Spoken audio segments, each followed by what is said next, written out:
What is your greatest temptation? Think on it, if you would, for just a second longer. What is your greatest temptation?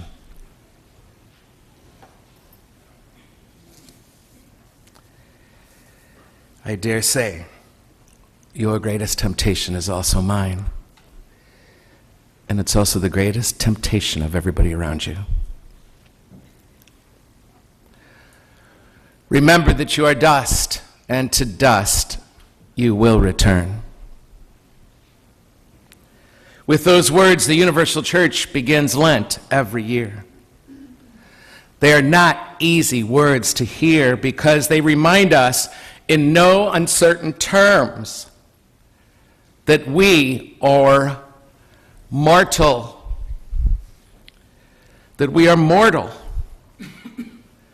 and that to be human means to be mortal, and to be mortal means to be limited and finite and imperfect, and that we will never be perfect. It means we will get sick, it means we will not understand, and it means we will die. And so will everybody we love. Everybody we love. So how do you feel about being mortal? Somewhere deep in our consciousness, we fight it. We fight our mortality. We fight being human because we hate being mortal. We resist it with every fiber of our being. We refuse to accept it. And we resist it and we ignore it to our peril. That, my friends, that is the greatest temptation of our lives. The greatest temptation of our lives is the refusal to accept our mortality, to not welcome limitation, to keep pushing back and getting bitter about it when we can't do something or achieve something. This is our first and greatest temptation, and it is horrific temptation. And what's behind this temptation, what's behind this resistance to our mortality, is Lucifer, Satan. By whatever name, whatever the power is, whatever this force in us is about, what is behind this temptation is evil itself. You know the story of Lucifer as passed down from Ezekiel and from Daniel the prophet. The story is that there was an angel, a gifted angel, a powerful angel, the head of the angels in heaven, the story goes, who all of a sudden wanted to be higher than God. And that set up this contest, this horrible contest that continues to this day in us. The name Lucifer itself, otherwise known as Satan, evil itself, is the resistance to be who we are, and who we are as human, and who we are as mortal. But the forces of evil will want us to fight that. And so we refuse to accept our mortality, and we don't welcome limitation. We keep pushing back, and we do get bitter when we can't do something or achieve something we think we should be able to, especially if somebody else can. We don't want to be creatures. We want to be the creator. We don't want to be mortal and human. We want to be gods. We want to be all powerful and never experience our powerlessness. We want to be all-knowing and never experience the limitations of our mind, a capacity we don't have. We want to be in control of everything and even everyone. Because if we were in control, that means nothing would hurt us, really. You know that. If we could control our kids, if we control our partners, if we control the government, if we control the teaching of the church, oh my gosh, life would be so amazing. We would be so happy. And we want to be perfect.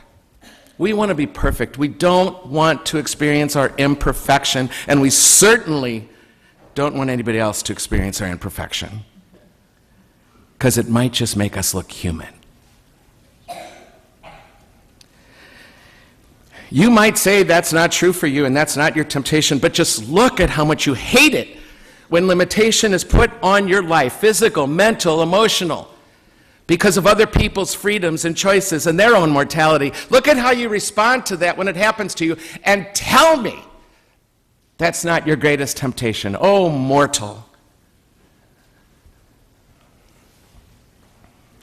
That's why the church is relentless in reminding us of our mortality. Relentless in reminding us. Ash Wednesday, every year. Mortal. Oh, mortal. That's why even we have this little tradition with a little t that the church really encourages you to do, if you can at all do it, which is to genuflect when you come into the sacramental presence. This isn't Gary telling you something you should do. It's Gary saying to you what Gary needs to remember himself, that when you come into the sacramental presence, it's really powerful to do a gesture that says you are mortal, that says there is a God and it ain't you. I would bet, from my observation, probably a third of us still genuflect or bow if our bodies can't get down that low anymore. But I'm telling you, the reason we do that is to remember this is a temptation I will be fighting the rest of my life, that with every limitation, I'm going to want to be God. And every genuflection, and that's why I think it's so powerful for us Catholics to do this. It's good for us. Genuflect and bow, or bow, when you walk into the sacramental presence, as if to say with your body, there's a God. It ain't me, and that's okay. That's okay. And then just after we're reminded that we are dust and to dust will return, just after that, the first readings of the first Sunday of Lent, just 3 days later, are always the story of temptation.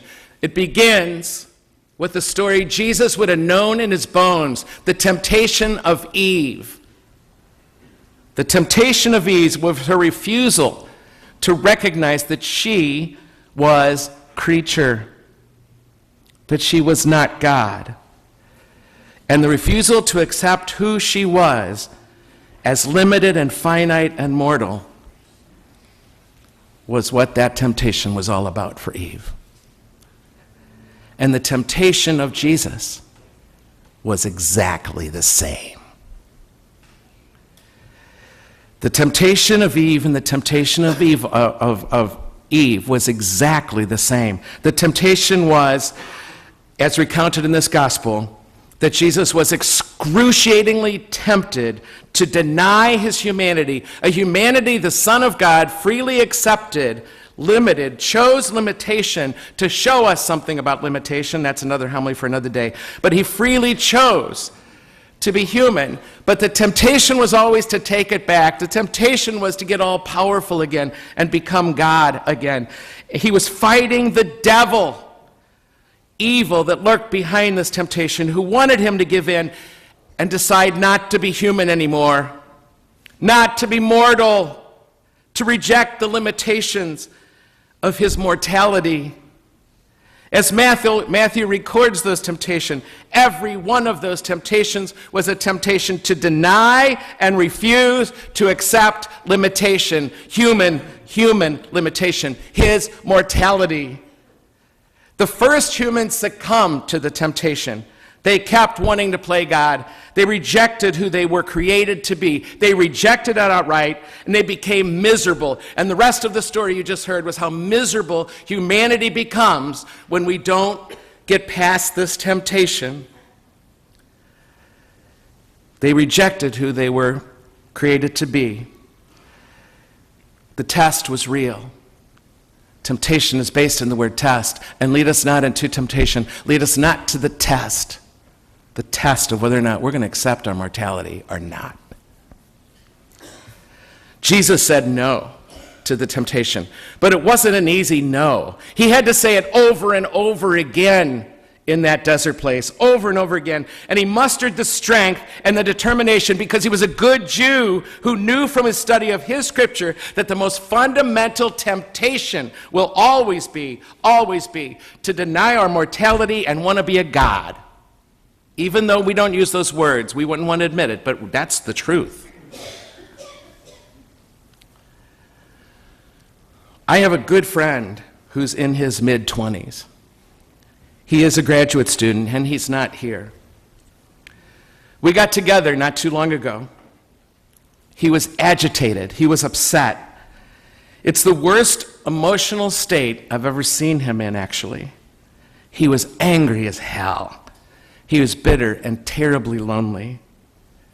And this is a good man, a good man. I've seen his goodness. I've seen it. I saw who he was becoming, but what he was becoming when we met was hateful, spiteful. He was lashing out at even the people who loved him the most. And he knew it, but he couldn't help it. Because up until this point in his young life, everything went his way. He was on top of his game. The next day was better than the last. He had the means to travel, to do things that many of us would have never thought we could do at that age in our lives. He was at the top of his game. He's brilliant kid. Brilliant. The world was opening before him. And then it all came to a crashing halt. He got sick. He was in intense pain all the time, physical pain all the time. He'd had been in pain for over a year. I knew about the beginning of it, but what I didn't know, what he refused to accept that pain, he refused to accept that limitation. He told himself he could transcend it. He kept pushing against this limit, and he hurt himself really bad in the process. Maybe perhaps in a way that he won't totally ever recover from. And then he hated himself because he did it to himself. And so he was full of disdain for how stupid I am, or how imperfect my choices were. He was struggling with the fact, and this was the pain within the pain. All of his friends were doing all these things. All of his friends had plans in the next couple months to travel, hike, mountain climb, rock climb, bike, hiking, skiing, and everything else with his friends. Who doesn't, especially in those years, want to hang out with their friends? Who doesn't? Everybody does. But now he couldn't. He couldn't anymore. And it was hitting him like a ton of bricks, and he was truly depressed. He's housebound now, and even worse than the inactivity at the age of 25 was missing out on friendship time and time with his friends, which meant everything to him. He was lashing out at everybody he loved. Young, healthy 25-year-olds don't usually have to deal with this kind of mortality. They don't. But everybody does.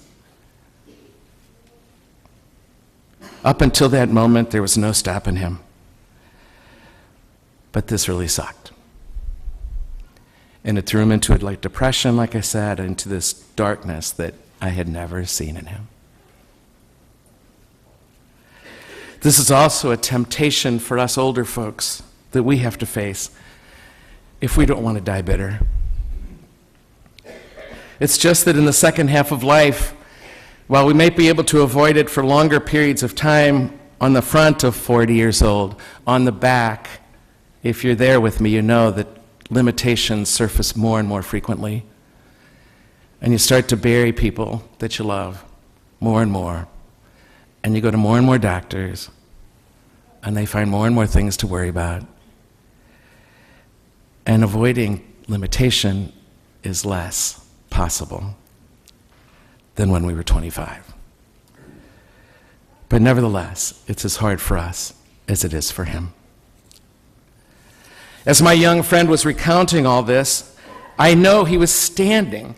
He was standing under the very tree in the garden with the very first humans. He was standing under that same tree. He was also standing in the desert with Jesus, undergoing the exact same temptation as Jesus did. So do we all We all stand under that tree in the garden that limits us.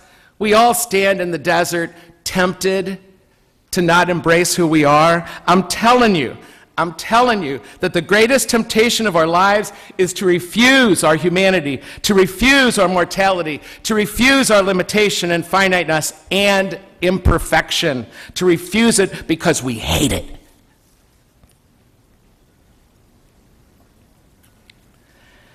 And coming to terms with that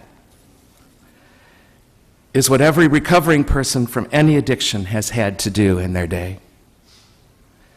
Because what the first step to recovery, if you know anybody in AA, you know how true this is to acknowledge their limitation, that they can't fix this by themselves. And if they can't embrace that, they can't even begin the healing and freedom they want. That's the crises of mortality. It's a critical realization on the path to freedom. That's why a great moment in our spiritual life is when things are trucking along and all of a sudden you realize you don't understand, or you did hurt somebody you love, or you got sick, or you failed, and all of a sudden you realize you can't fix it by yourself anymore. And sometimes even the doctors can't fix it anymore. My friends, this is a great truth. You're not going to hear it at your yoga studio. You're not going to hear it at your CrossFit group. You're not going to hear it on the sidelines of your kids' sports teams. This is something you will hear in church. And that's why I believe so much in what we're doing here. Because this is not a wisdom you will hear anywhere else. They might take care of you by bringing you cakes when your mom died, drive you to the airport. They could be good friends. This is different than that. Church is different than those things.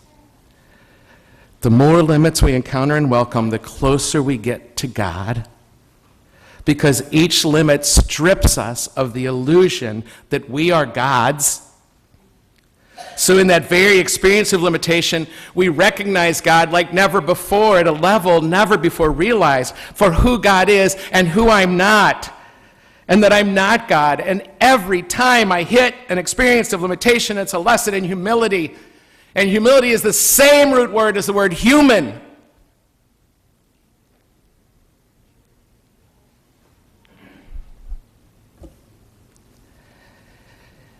It's also a great moment in us becoming more mature. And I want to close with this thought that you've heard me say probably before a while back now. This is, coming up against limits is a great moment in our maturing, because maturity is nothing less than the joyful acceptance of limitation.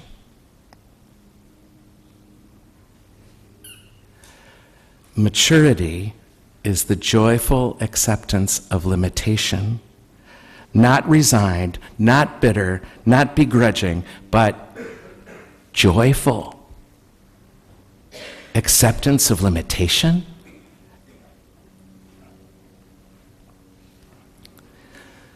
So please, the next time you bump up against limitation, the evil one will be lurking just behind it to say, refuse this.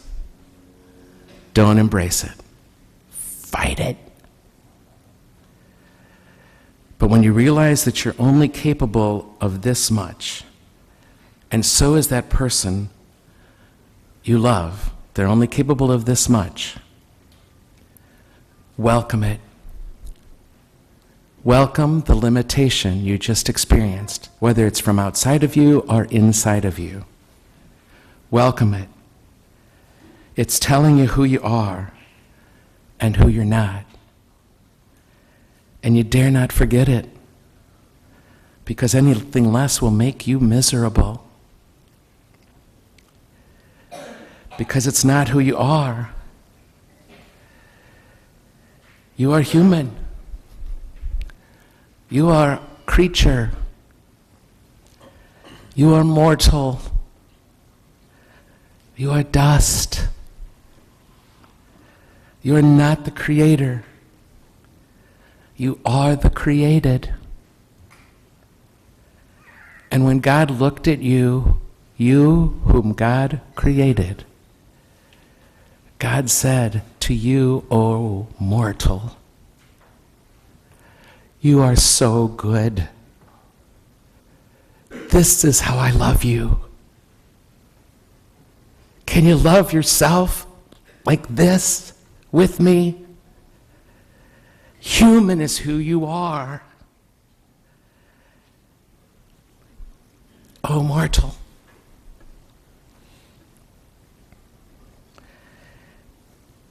And if that's good enough for God, my friends, if that's good enough for Jesus,